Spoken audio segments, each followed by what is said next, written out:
The clash of steel rings through the air as dawn breaks over the walls of Jerusalem, a sound that once echoed across centuries, carried on the winds of holy war. Picture this, a knight, his armor battered, ink staining his trembling fingers as he scrawls into a worn diary by firelight. "We came for God, but what have we become?" These were the Crusades, a chapter of history we think we know, yet beneath the surface lies a labyrinth of secrets, betrayals, and startling truths few have dared to uncover.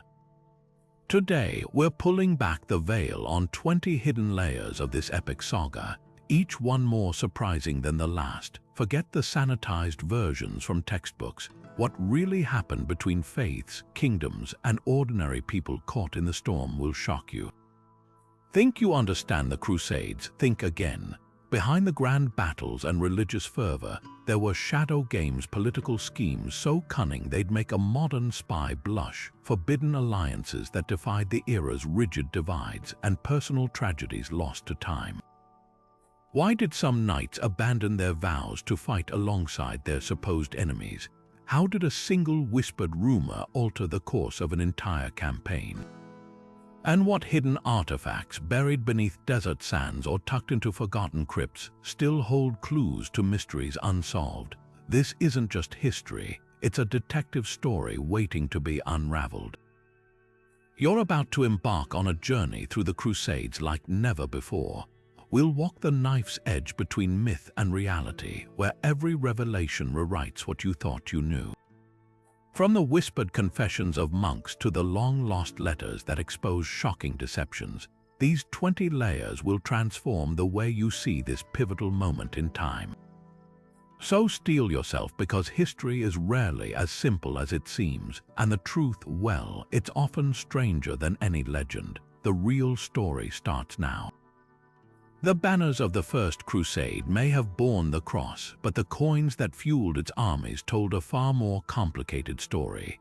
Behind the pious speeches and calls to reclaim Jerusalem, a web of bankers, merchants, and power players quietly shaped history, not for salvation but for profit. Take Venice, a city built on trade and ambition. While knights swore oaths to God, Venetian ships carried them east for a price so steep it nearly bankrupted the Crusaders before they even drew their swords. Contracts were signed in candlelit counting houses, not cathedrals, with interest rates hidden beneath holy promises. Then there was Genoa, rival to Venice, where financiers saw the Crusades not as a spiritual duty but a business opportunity. They funded armies in exchange for trading posts, tax exemptions, and monopolies on goods from the Levant. A single loan document from 1197 reveals the cold calculus. One Genoese banker demanded a cut of every captured city's treasury, plus first pick of looted silks and spices. Even the church played banker, offering indulgences as collateral to secure loans from wealthy nobles. But the most startling truth, many of these backers didn't care who won, only that the war kept flowing. Venetian merchants sold supplies to both Crusaders and their enemies, while Genoese middlemen brokered deals between Christian knights and Muslim traders. The real battle wasn't just over holy sites, it was over control of trade routes, ports, and the debt that bound kings to merchants. Forget the myth of a purely religious war. This was a clash of vaults as much as values, where faith became a convenient shield for greed. And the fallout was lasting. When Crusaders captured Jerusalem in 1099, the first stones laid weren't for churches. They were for Italian trading quarters, symbols of a new world order where profit and piety walked hand in blood-stained hands. The Crusades didn't just reshape maps, they birthed the modern banking systems that would dominate Europe for centuries. So next time you hear tales of noble knights on sacred quests, remember, behind every sword stood a man with a ledger counting coins in the shadows. Emperor Alexios I Komnenos sat on the Byzantine throne with a kingdom on the brink, his empire shrinking under relentless pressure from Turkish advances, his treasury drained, his armies exhausted. When the first Crusader armies arrived at his gates in 1096, He didn't see holy warriors, he saw pawns. What followed wasn't an alliance of faith, but a masterclass in political survival.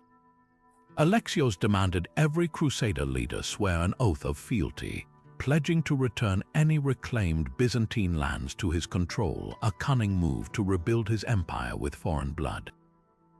The most infamous of these pacts, the Treaty of Constantinople, signed under duress by Godfrey of Boulogne, a leader who famously resisted until Alexios cut off food supplies to his troops. In secret addendums, the emperor even demanded first pick of plunder from captured cities, a clause so controversial it nearly fractured the crusade before it began. But Alexios' schemes didn't stop there. He deliberately misled crusaders about Turkish defenses, sending them on perilous marches through arid wastelands while his own forces secured richer territories. A Byzantine chronicle from the era boasts how Alexios used the Latins as a shield, letting them absorb enemy blows while his troops reoccupied key fortresses. Yet the mistrust ran both ways. When Crusaders finally reclaimed Antioch after a grueling siege in 1098, they discovered letters proving Alexios had abandoned them, turning back his relief force after false reports of their defeat. The betrayal ignited a fury so intense that Bohemond of Taranto, once Alexios' nominal vassal, carved out his own kingdom from Byzantine lands in retaliation. Even the emperor's daughter, Anna Komnene, later wrote of her father's calculated gambles with startling honesty, admitting he saw the Crusaders as reckless children clutching swords too large for their hands. The deeper irony, these brittle alliances shaped the Crusades more than any battle.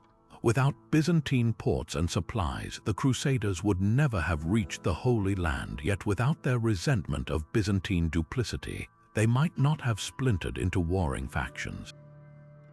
The very distrust Alexios sowed eventually turned his temporary advantage into a lasting catastrophe. The Fourth Crusade's sack of Constantinople in 1204, when Crusaders razed the city they'd once sworn to protect. So much for holy unity. The real legacy of these deals was a lesson in how empires fall, not by invasion, but by the slow poison of broken promises. The gleaming armor and sacred vows of Crusaders often hide a far more earthly truth. For many knights, the road to Jerusalem wasn't paved with piety, but with deeds to uncharted lands and titles whispered like promises. Take Hugh of Vermandois, younger brother of the French king, a man drowning in debts back home.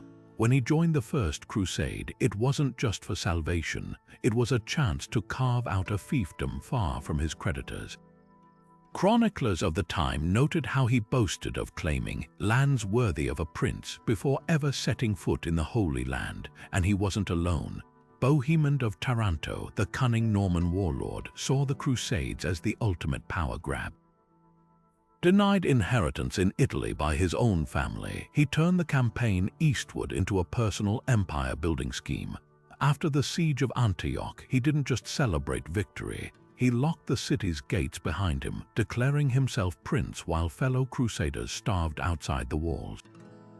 His own chaplain wrote of how Bohemond prayed with one hand and drew up land contracts with the other, dividing conquered territories among his loyalists like a feudal auction. Even the church's loftiest rhetoric couldn't mask the desperation of landless younger sons.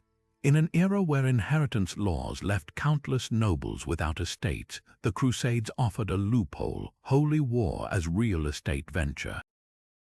Raymond of Toulouse, already a powerful count, joined not for spiritual glory but to secure trade routes that would enrich his domains back in Europe. His correspondence reveals meticulous plans to control Syrian ports, with scribes noting how he measured each mile of coast like a merchant pricing silk. The darker twist: some Crusaders never even reached Jerusalem. Dozens of German knights, lured by promises of Balkan territories from Byzantine allies, abandoned the march to instead seize farms and castles along the Danube.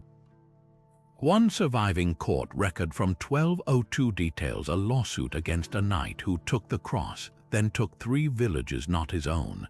These weren't rogue exceptions, they were symptoms of a system where faith and feudalism bled together. And then there were the outright frauds. Fulk of Anjou, later king of Jerusalem, famously used Crusader status to annul his unhappy marriage, while lesser knights discovered that a signed pledge to crusade could stall lawsuits or erase tax burdens back home.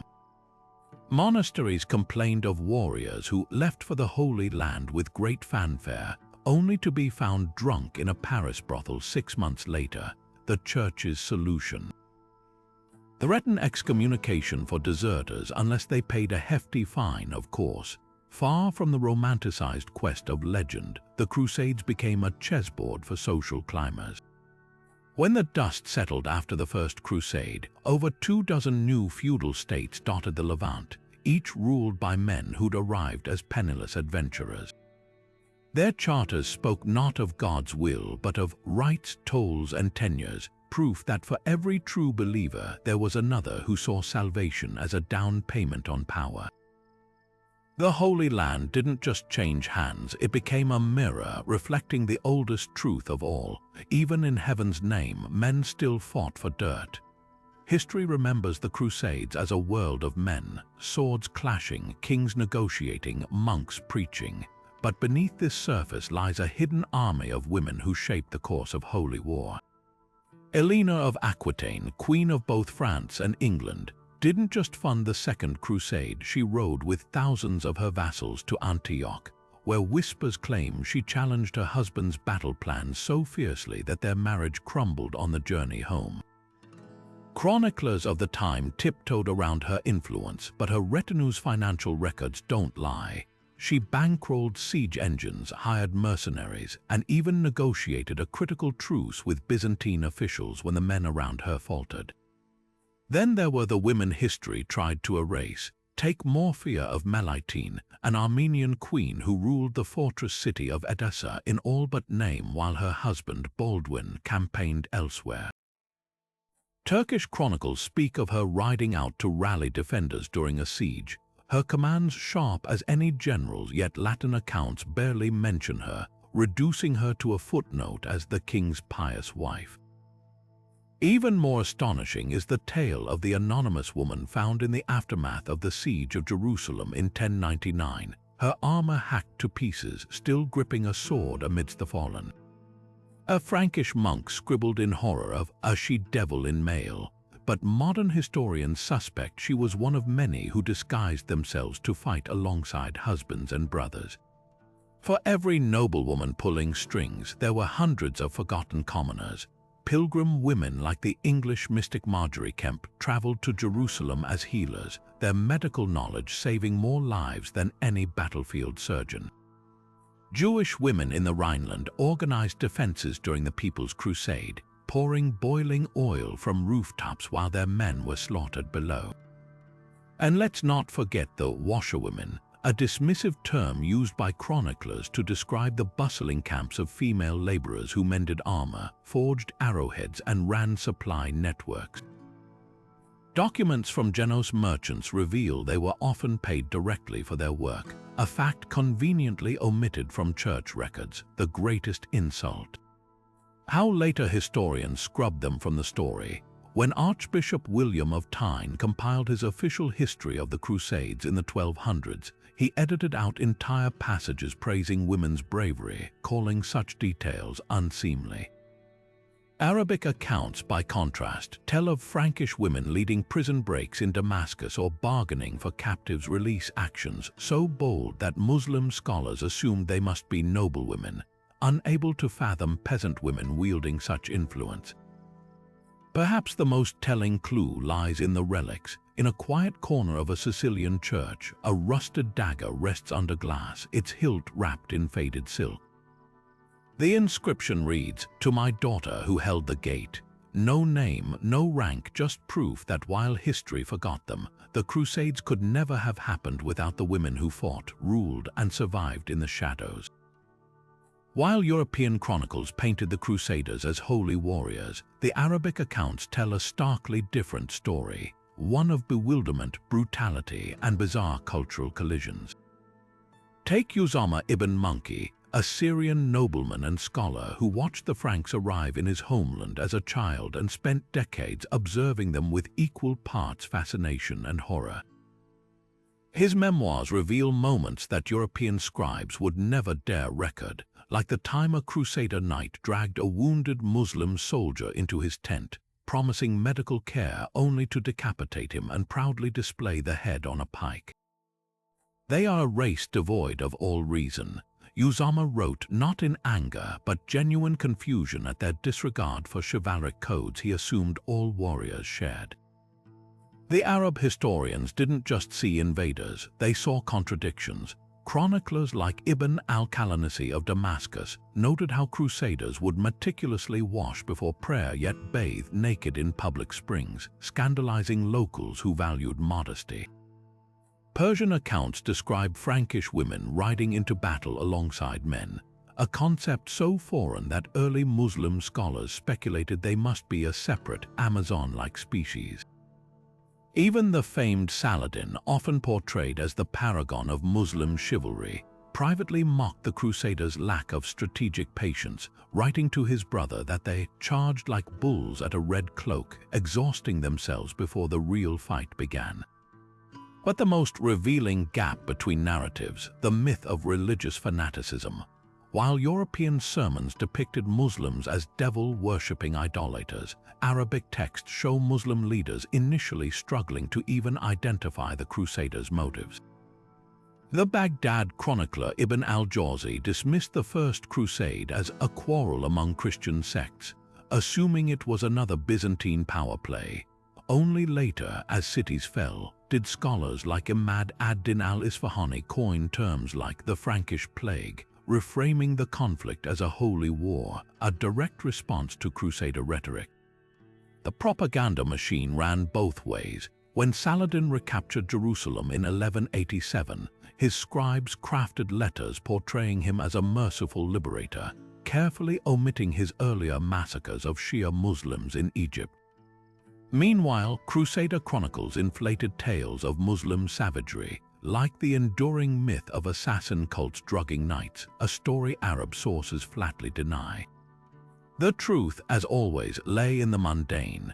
Trade deals continued between battles, with Venetian merchants supplying both sides, while farmers of all faiths secretly swapped siege survival tips across enemy lines. Perhaps the greatest irony lies in the medical exchanges. Crusader castles employed Arab doctors, while Muslim physicians like al-Rabi documented Frankish surgical techniques, even as both sides preached the other's cultural inferiority. A 12th century medical manual from Aleppo includes a startling footnote, a recipe for pain-killing salve attributed to a Frankish nun who traded it for our fever remedies. These weren't just wars of swords, they were wars of stories where each side told themselves what they needed to believe. The real Crusades existed in the gaps between these versions, in the quiet moments where enemies became neighbors, only to don their armor again at dawn. The story of the Children's Crusade has been twisted into a heartbreaking fable, innocent boys and girls marching to reclaim Jerusalem, only to vanish into slavery or drown at sea. But peel back the layers of myth and you'll find a truth far more complex and far darker. The year was 1212 and Europe simmered with desperation. Crop failures, feudal oppression, and the lingering shame of recent crusade defeats had left peasants searching for miracles. Enter Nicholas of Cologne, a teenage shepherd who claimed a divine vision. Christ himself, he swore, had called upon the pure of heart to liberate the Holy Land not with swords but with faith alone. Charismatic and gaunt, Nicholas preached with a fervor that ignited thousands, but here's where romanticized versions get it wrong. These weren't wide-eyed children trailing behind a messianic leader. They were a ragged mix of adolescents, impoverished adults, and disillusioned veterans, all drawn by promises of divine intervention. Contemporary chronicles describe a mob of the barefoot and the starving, armed with little more than wooden crosses and the certainty that God would part the Mediterranean for them as he had the Red Sea. The movement spread like wildfire. In France, another young preacher, Stephen of Cloyes, rallied his own followers, claiming to bear a letter from Christ, though no one ever saw it. What united these groups wasn't innocence, but the raw energy of social upheaval. Church authorities, initially wary, soon panicked as the crowds swelled.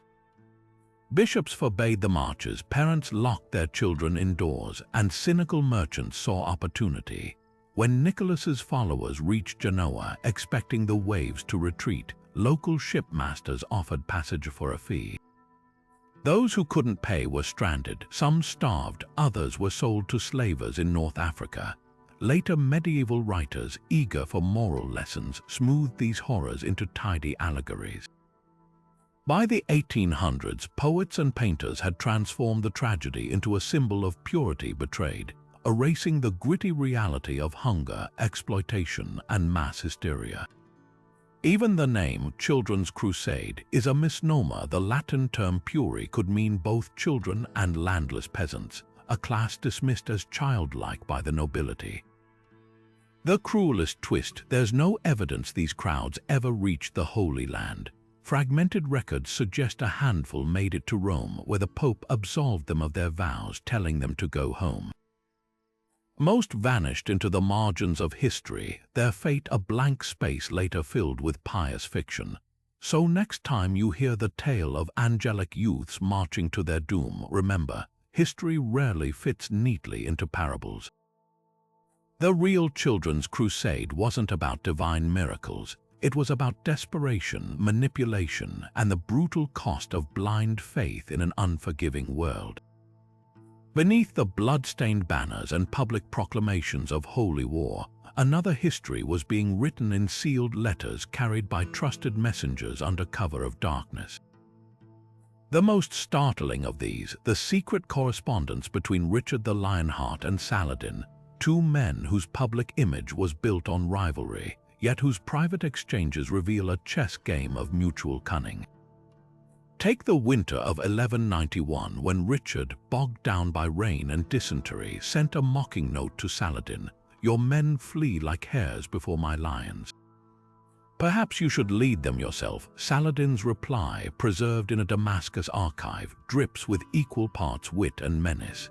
"If lions could swim, my brother, you would not still be clinging to that muddy coast." These weren't just taunts, they were tactical probes. When Richard proposed marrying his sister Joan to Saladin's brother Al-Adil as a peace settlement, the offer was genuine and meticulously calculated. Arab chroniclers note how Saladin entertained the idea long enough to stall Richard's advance while fortifying Jerusalem, then leaked details to outrage both Christian and Muslim hardliners.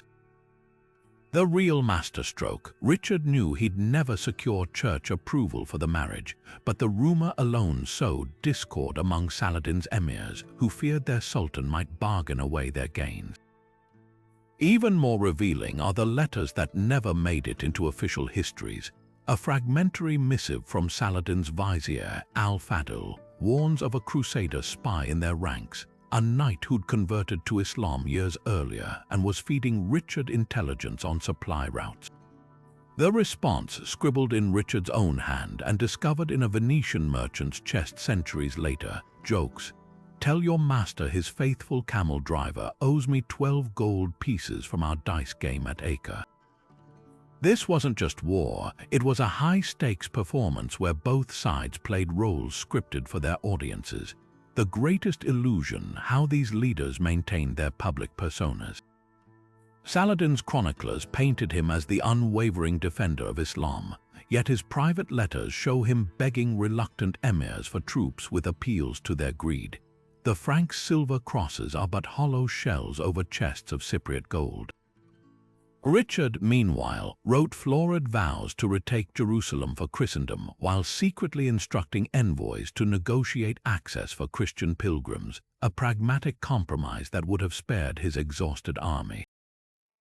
Perhaps the most poignant exchange came during a temporary truce, when Saladin sent Richard fresh fruit and snow from Mount Hermon to ease his fever. In return, Richard gifted a white hunting falcon, a nod to their shared love of the sport. For a brief moment, the pretense fell away, revealing two weary warriors who understood each other better than their own allies did. That's the real secret these letters expose. The line between enemy and mirror is thinner than any sword's edge. The forests of Lebanon once stretched unbroken to the horizon until the Crusaders arrived. When Baldwin III ordered the construction of siege towers for the assault on Ascalon in 1153, entire groves of ancient cedars fell to the axe, their timber hauled away on carts dragged by oxen and prisoners of war. This wasn't an isolated event. Chroniclers estimate that each major Crusader castle required over 4,000 trees, leaving hillsides stripped bare from Antioch to Acre. The environmental devastation was so severe that by the 1200s, Venetian shipbuilders complained of having to sail as far as the Black Sea for quality lumber, a shortage directly tied to decades of wartime deforestation. But the Crusades didn't just take from the land, they transformed it. As European armies carved out their kingdoms, they brought farming practices that clashed with the delicate ecosystems of the Levant.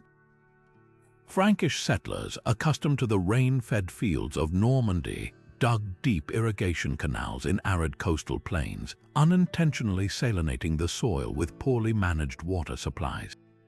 Arabic agricultural manuals from the period lament how these methods turned once fertile valleys into cracked earth, forcing local farmers to adapt or flee.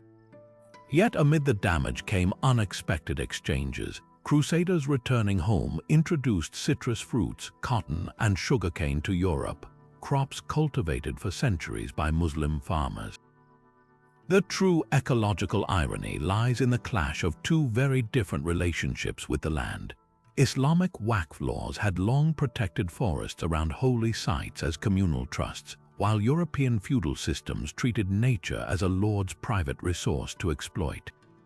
This cultural divide became starkly visible in places like the Carmel Mountains, where Crusader clear-cutting for vineyards triggered erosion that buried nearby villages under silt, a disaster documented in both Christian and Muslim chronicles. Even warfare itself left scars still visible today. The sulfur and saltpeter used in early gunpowder during later Crusades seeped into groundwater near besieged cities, poisoning wells for generations.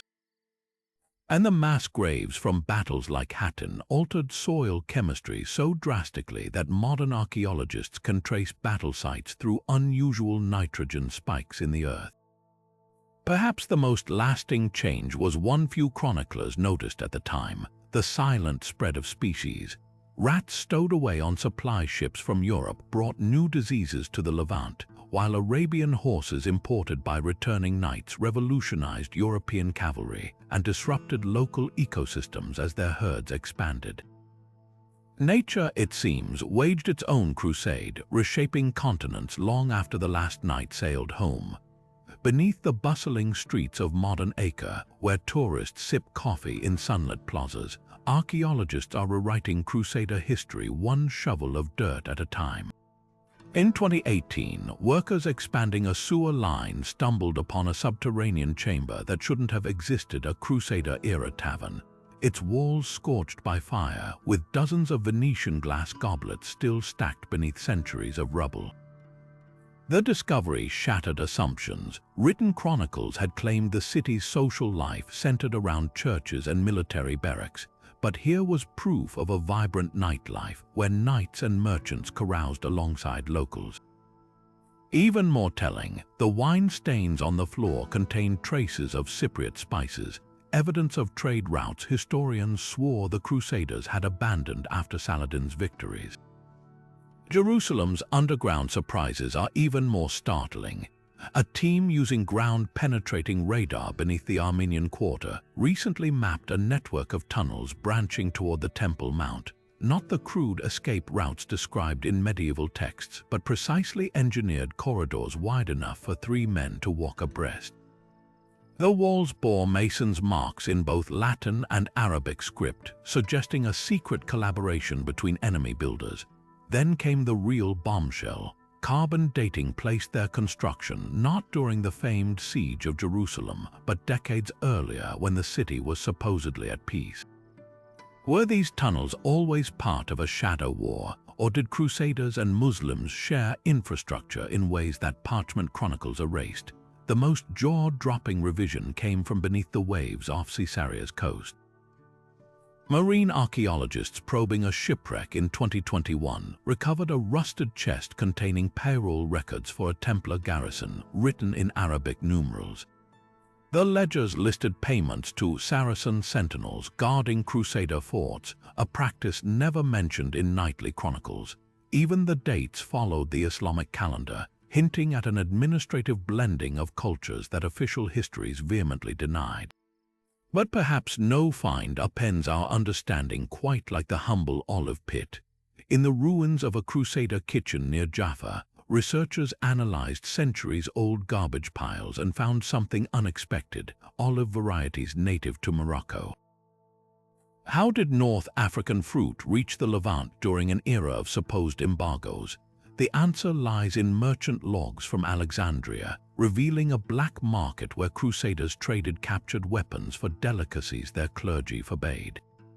It's a stark reminder that while popes and sultans proclaimed holy war, ordinary people, and even soldiers, were breaking bread or at least sharing snacks beneath the radar. These aren't just artifacts, they're time capsules forcing us to reconsider every textbook narrative.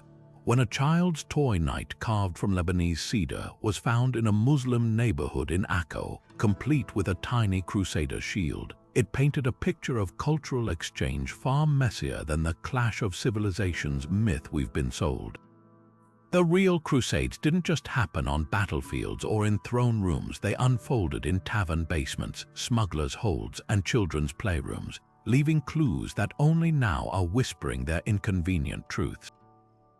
The white mantle of a Templar knight concealed more than chainmail. It hid ledgers, contracts, and a financial empire stretching from London to Jerusalem.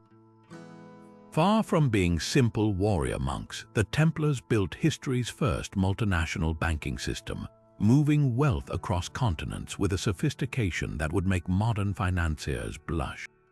Take the pilgrims flooding toward the Holy Land in the 1200s. Rather than risk carrying gold through bandit-infested roads, they'd deposit funds at a Templar preceptory in Paris or London and receive a coded letter of credit. Hand that parchment to a brother knight in Acre, and the exact amount would be paid out in local currency minus a modest fee. This wasn't just convenient, it revolutionized medieval economics, turning the Templars into the trusted vault of kings and popes alike. Their genius lay in the details. Each letter of credit bore hidden watermarks and cipher-like symbols to prevent forgery, while their network of fortified treasuries functioned as medieval ATMs. A French nobleman's account in Rouen could fund his son's campaign in Tripoli without a single coin changing hands.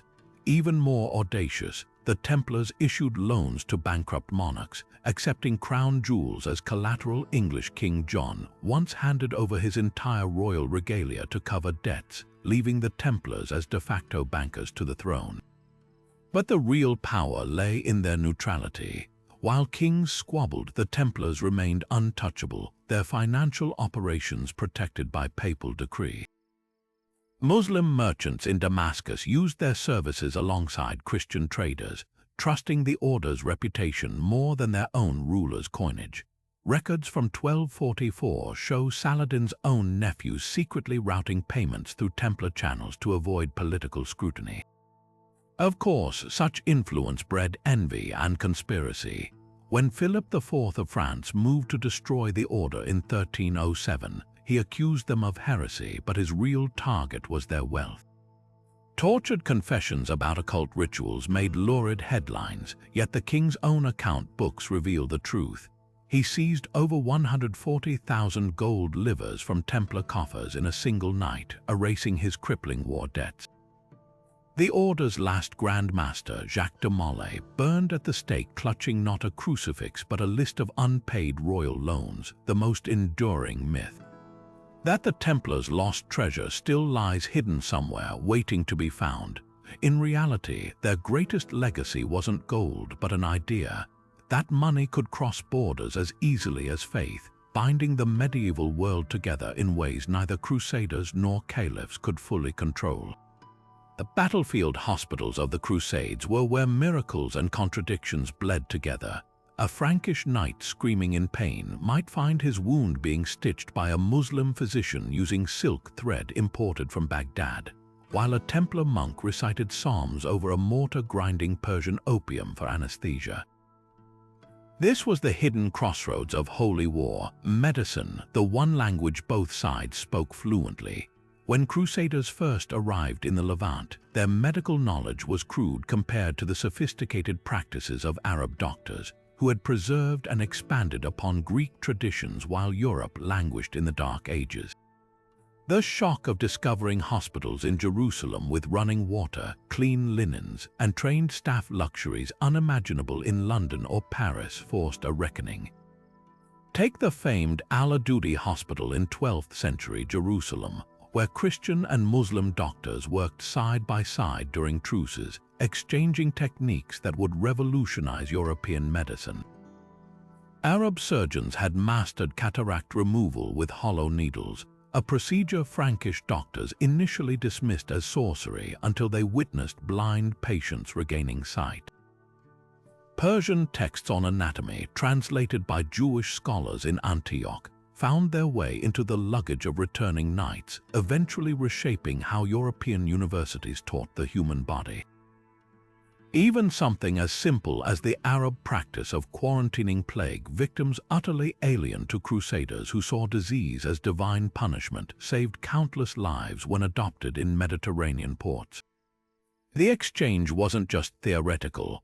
On the bloody fields after the Battle of Arsuf, chroniclers describe the surreal sight of Saladin's personal physicians treating Richard the Lionheart's fever with cooled rosewater and crushed fenugreek, while Christian nuns applied poultices of honey and myrrh, a remedy learned from Damascus apothecaries to Muslim prisoners. The real surprise, how eagerly both sides stole each other's knowledge. A Genos merchant's log from 1198 records a shipment of Saracen surgical tools bound for Pisa, while an Arabic manuscript from the same era complains of Frankish spies bribing hospital apprentices for recipes of their prized pain-killing salves. But the most enduring legacy lay in the written word. Gerard of Cremona, an Italian scholar living in Toledo, spent decades translating Arabic medical texts into Latin, including Ibn Sina's Canon of Medicine, a 5-volume masterpiece that became Europe's medical Bible for centuries. Crusader knights, initially sent to destroy infidel knowledge, ended up funding universities where these very texts were taught. The irony, many of these Arab advances were actually refined from ancient Greek works like those of Galen, which Muslim scholars had preserved while Europe forgot them. The Crusades didn't just bring two religions into conflict, they forced a reckoning with forgotten wisdom, proving that even in war, the pursuit of healing could bridge divides sharper than any sword. The county of Tripoli wasn't just another Crusader state, it was a Mediterranean chimera, a place where French knights, Greek merchants, and Maronite Christians forged a society unlike anything in Europe or the Levant. Founded in 1109 by Raymond of Toulouse, this narrow coastal strip clung to power through sheer adaptability. While Jerusalem's rulers obsessed over holy sites, Tripoli's lords mastered the art of survival through trade treaties with Egyptian Fatimids and marriage alliances with Armenian princes. Their capital, Tripoli, became a marketplace of languages and faiths, where Genos bankers funded sugar plantations worked by both Muslim and Frankish laborers. A surviving customs ledger from 1142 lists cargoes of Sicilian grain, Damascus steel, and even African ivory, all taxed under laws blending Crusader feudalism with Byzantine maritime codes. Then there was Antioch, the most audacious experiment of all. Bohemond of Taranto's stolen principality thrived not on piety but on piracy and pragmatism. Nestled between Byzantine territories and Turkish emirates, Antioch's rulers played both sides with dizzying skill. One minute, Prince Roger was paying tribute to the Seljuks to avoid invasion. the next he was hiring Turkish mercenaries to raid Byzantine ports. The city's great cathedral held masses in Latin while its streets echoed with Arabic, Syriac, and even Norse, the latter from Varangian guards who jumped ship from Constantinople's service. A 12th century visitor described the Antiochian court as a place where a man might hear the Lord's Prayer recited in 3 languages before breakfast, then gamble with dice-bearing pagan runes by supper. But the true anomaly was the lordship of Sidon, a ribbon of coastal castles ruled by the embattled Grenier dynasty.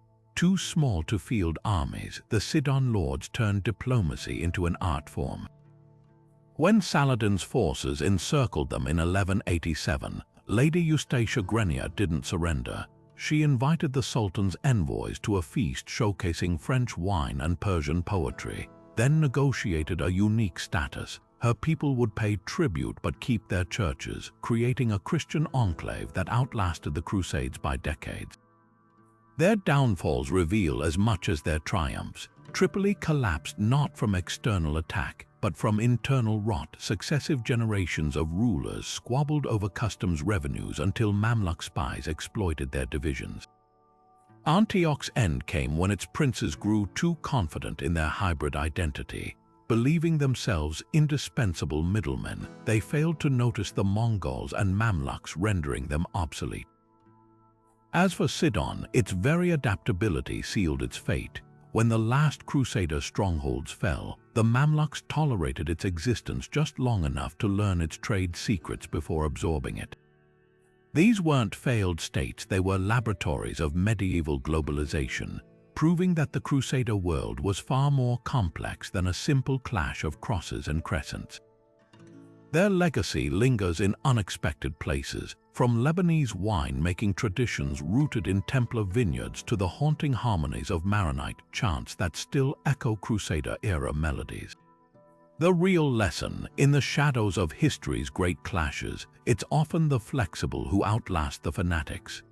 The Crusades are often painted as a pure collision between Christianity and Islam, but scratch beneath the surface, and you'll find a swirling undercurrent of older, stranger beliefs clinging to life in the shadows. Take the mysterious case of the Cathars, a Christian heresy flourishing in southern France just as the Crusades reached their peak.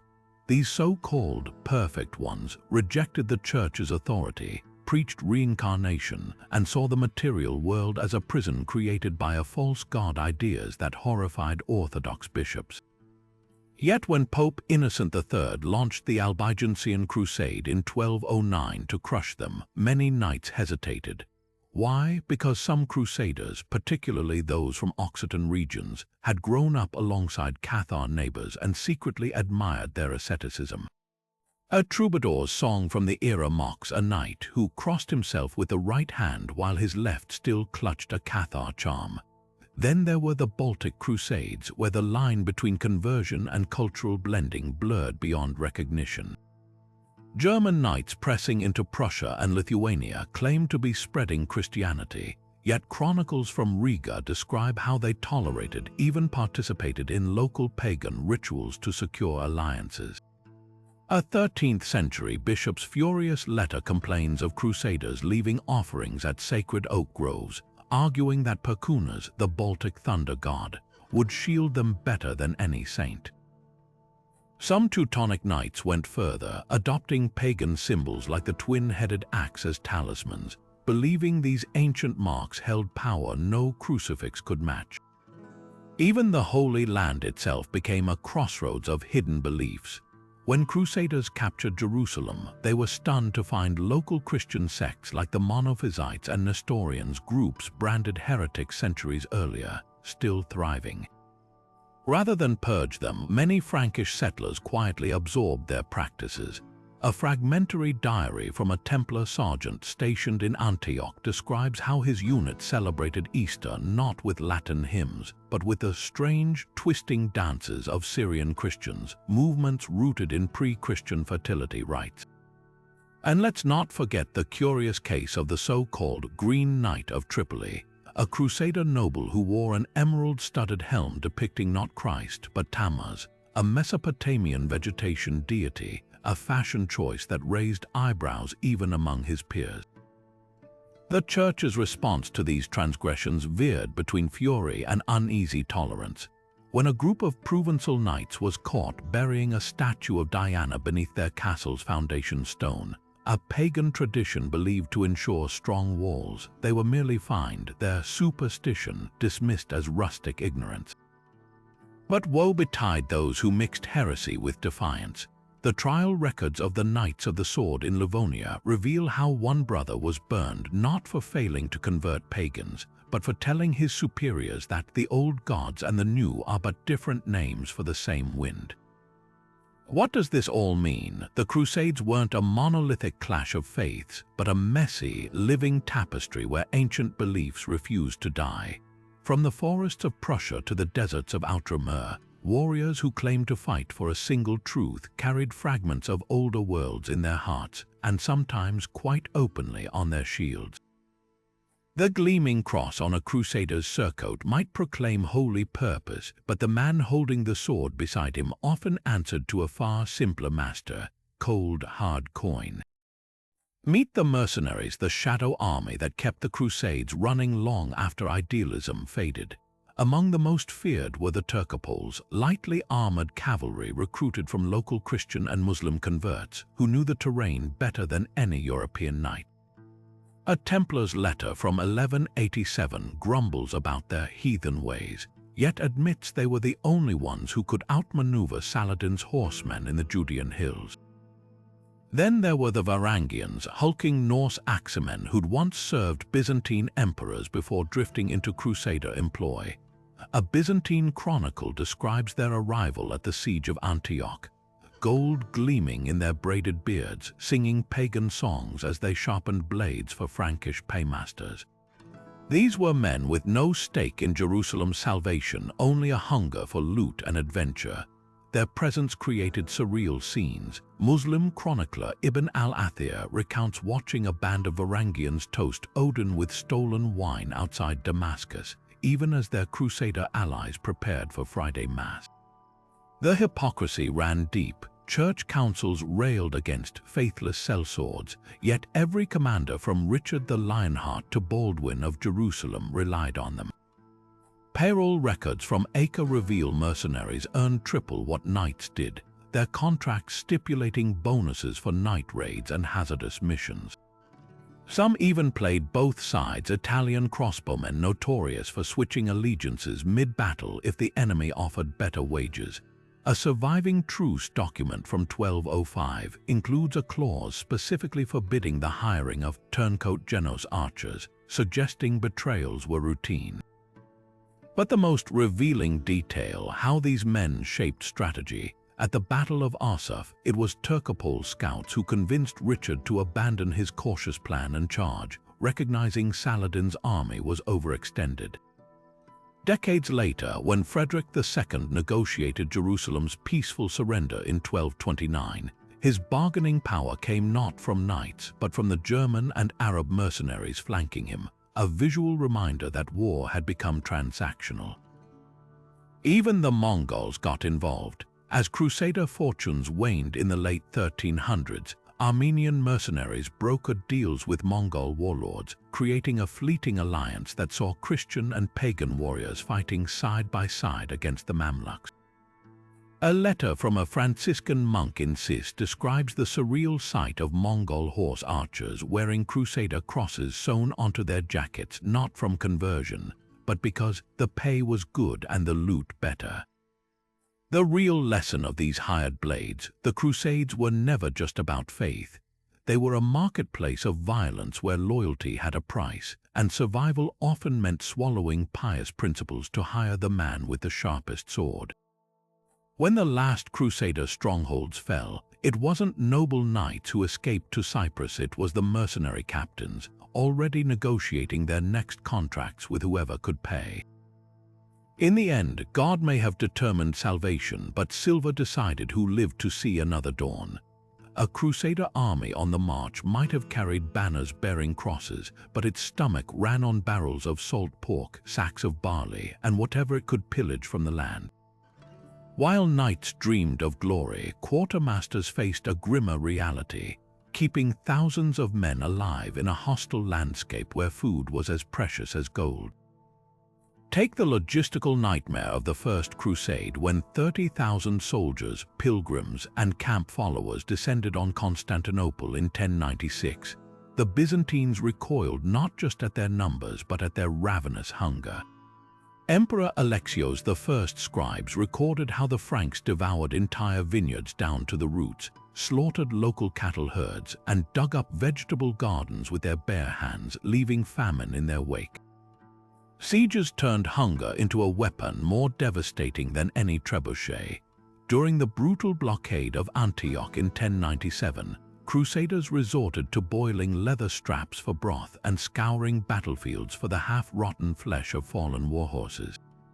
A grisly account from an Armenian trader describes witnessing Frankish soldiers trading silver reliquaries, holy containers meant for saints' bones, for a single sack of moldy grain with Turkish merchants outside the walls.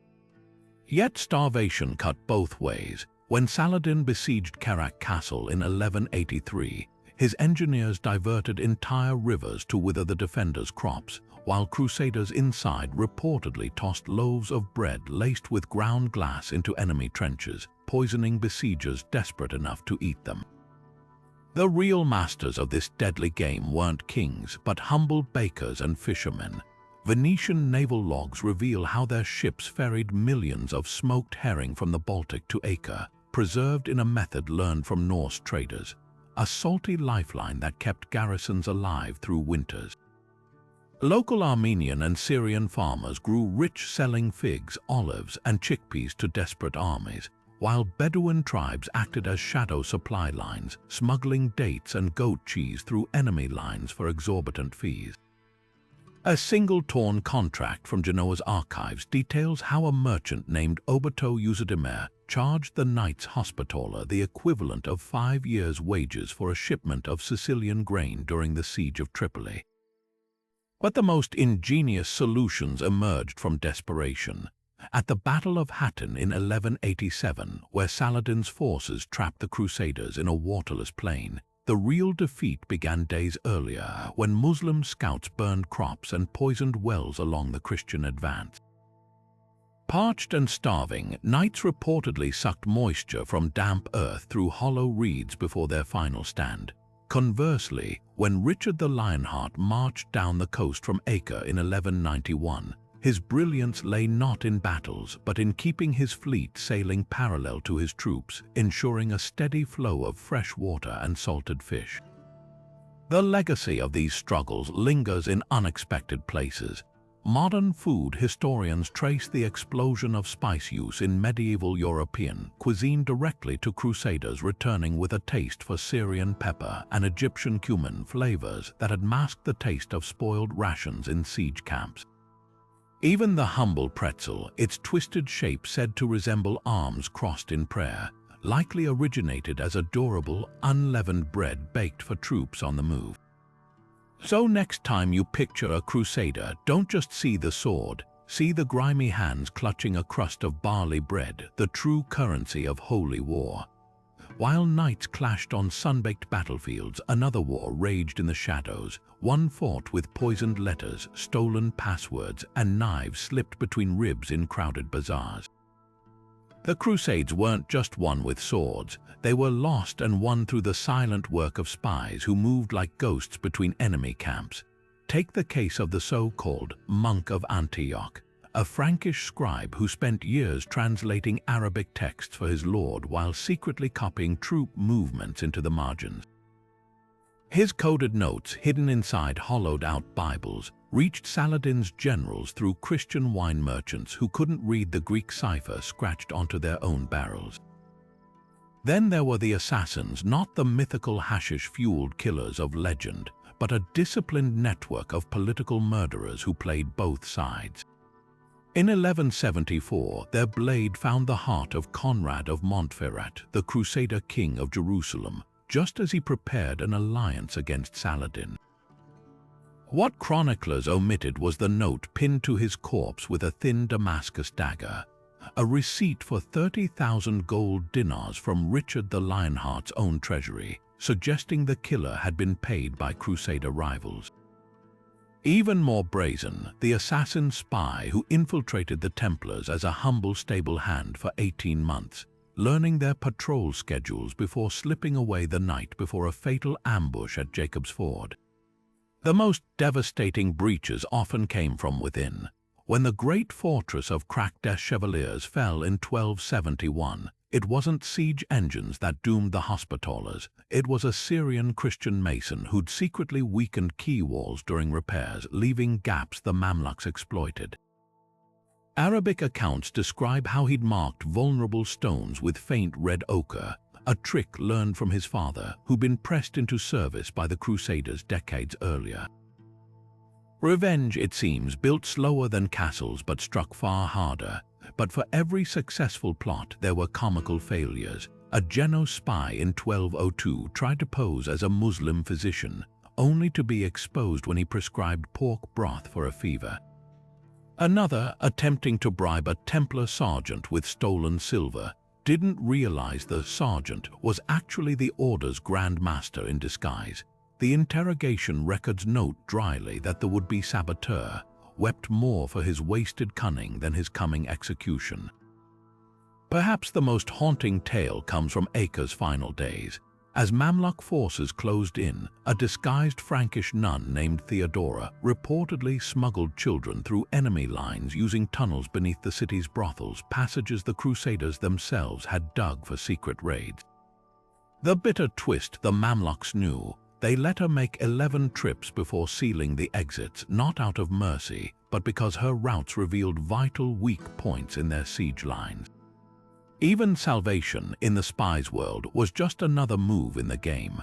This shadow war left no chronicles, no glorious tapestries, just faint traces in forgotten ledgers, and the occasional skeleton still clutching a cipher wheel in some collapsed tunnel. Yet these unseen hands tilted battles, toppled kings, and sometimes, in their messy humanity, saved lives amid the carnage. The real Holy Land wasn't just won by faith or force, but by the whispered secrets of those who knew truth was sharper than any sword. The sack of Constantinople in 1204 might have been a military disaster, but in the chaos, something extraordinary slipped through Crusader hands. Not gold, not relics, but knowledge. When Venetian ships hauled away plundered manuscripts from Byzantine libraries, they unknowingly became couriers for a revolution. These weren't just books, they were time capsules preserving Aristotle, Plato, and Archimedes' works Europe had largely forgotten, but which Arab scholars had meticulously translated and expanded upon for centuries. A single crate of texts looted from a collapsing monastery could contain more Greek philosophy than all the libraries of Paris combined. Consider Toledo in the wake of the Reconquista, where fleeing Muslim scholars left behind troves of translated classics.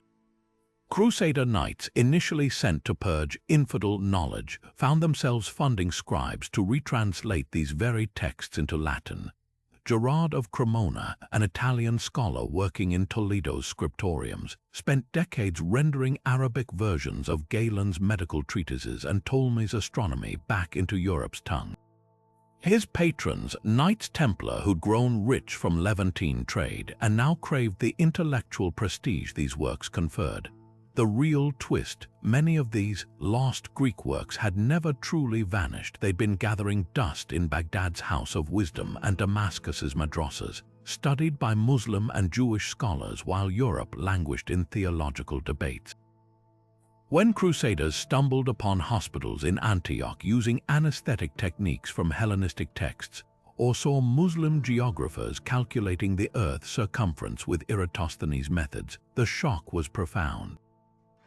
A letter from a Hospitaller knight in 1242 marvels at a Damascus physician treating cataracts with a procedure out of Galen's own hand, confessing, "We call them heathens, yet they guard our heritage better than we." This cultural transfusion didn't just revive old ideas, it hybridized them.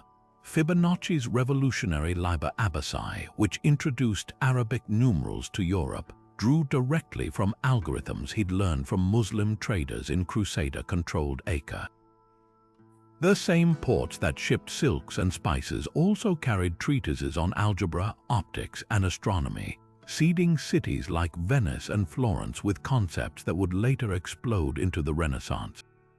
Even Gothic architectures leap forward. Those soaring cathedrals with their precise ribbed vaults owed debts to Arab engineering manuals salvaged from fallen Syrian castles. Yet the greatest irony lay in the human cost. As Crusader states collapsed in the late 1300s, fleeing scholars often became the very agents of their conquerors' intellectual legacy. A Greek Orthodox monk named Demetrius, captured by Mamluks at the fall of Tripoli, ended up tutoring Italian merchants in Alexandria on Euclidean geometry, using notes he'd salvaged from a burning Templar archive. Knowledge, it seemed, refused to burn. It simply changed hands, carried forward by the very conflicts meant to suppress it. The Renaissance didn't dawn because Europe rediscovered its past. It ignited because the Crusades forced open a door to a wider world of thought, leaving Western minds forever expanded by the wisdom they'd set out to conquer. The Crusade of 1101 was supposed to be the glorious second wave reinforcements for the victorious knights holding Jerusalem after the First Crusade's triumph. Instead, it became a cautionary tale Europe hurried to forget. While textbooks fixate on the capture of Jerusalem, few mention the three separate armies that set out in 1101, only to be annihilated in Anatolia before even reaching the Holy Land. The Lombard contingent, swollen with untrained peasants and overconfident nobles, ignored local guides and marched straight into a Turkish ambush near Mersavan. Chronicler Albert of Aix describes the slaughter in horrified detail. Knights drowning in their own armor as they fled into rivers, priests butchered mid-prayer, and the Lombard's sacred relic, a fragment of the true cross, lost in the chaos. Even more disastrous was the fate of the French and Bavarian forces under William IX of Aquitaine. This wasn't some ragtag mob, but a well-equipped host of veteran warriors. Their downfall, arrogance, disregarding warnings about Seljuk hit-and-run tactics, they spread their columns too thin across the arid plains. Turkish horse archers picked them apart mile by mile, shooting from just beyond the range of Frankish cavalry. By the time survivors straggled into Antioch, they'd abandoned their siege engines, eaten their war horses, and according to a weeping monk's account, resorted to cannibalism in the mountains. Then came the Shepherds' Crusade of 1251, a movement so embarrassing to the church that papal scribes later pretended it never happened. Unlike the sanctioned campaigns led by kings, this was a grassroots revolt of peasants and vagabonds, convinced poverty itself was a divine weapon. A charismatic shepherd named Jacob claimed angels had told him the poor would reclaim Jerusalem without swords, their faith alone crumbling Muslim walls. Thousands followed him to Marseille, where they demanded passage to the Holy Land. When shipmasters refused, the mob turned violent, slaughtering Jewish communities and looting monasteries in a grotesque parody of holy war. The movement collapsed when French nobles, fearing social upheaval more than any infidel, cut them down outside Bourges. Why were these failures erased? Because they shattered the myth of divine favor. The Crusade of 1101 proved even well-armed Europeans could be outmaneuvered by smarter foes, while the Shepherds' Crusade exposed how easily religious fervor could spiral into class warfare. Contrast this with modern depictions of the Crusades as a tidy clash of civilizations. No room for stories of Frankish knights selling their armor for bread, or peasant mobs howling apocalyptic hymns before being cut down by their own bishops. The most telling silence surrounds the so-called Crusade of the Poor in 1309, where thousands of starving Germans marched east not to fight Muslims but to seize land from Slavic pagans. When their leaders were captured and burned alive, surviving children were sold into slavery by Christian merchants.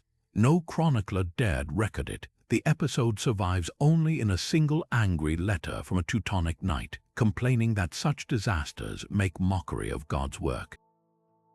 These weren't just military defeats, they were fractures in the very idea of crusading, moments when the mask slipped to reveal the greed, desperation, and sheer human folly beneath. The real wonder isn't that these stories were buried, but that any trace of them survived at all. Hollywood loves a good crusader, gleaming armor, unshakable faith, and a sword raised high for God. But peel back the silver screen sheen, and you'll find a history mangled by myth. Take Ridley Scott's Kingdom of Heaven, where noble knights defend Jerusalem with chivalric purity. The real Balian of Ibelin, on whom the film is loosely based, was a hard-nosed pragmatist who negotiated truces with Saladin more often than he fought him. And that iconic blacksmith-turned-defender arc, pure fiction Balian was born into nobility and spent as much time scheming over taxes as swinging a sword. Video games often fare worse. Franchises like Assassin's Creed paint the Templars as shadowy puppeteers of history, a trope borrowed more from conspiracy theories than medieval records. In reality, the Templars were bankers as much as warriors, their ledgers filled with loans to kings, not cryptic plots about ancient artifacts. Even the phrase, "nothing is true, everything is permitted," attributed to the assassins in games, was actually coined by a 19th century novelist centuries after the Crusades ended. Then there's literature's obsession with the noble-savage dichotomy.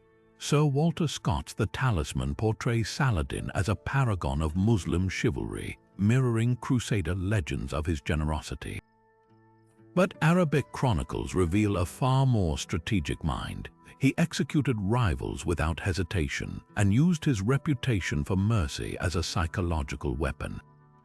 Flip the script and you'll find Crusader chronicles exaggerating Muslim barbarity, like the myth of Saladin's troops throwing babies over Jerusalem's walls, a propaganda lie that persists in some modern sermons.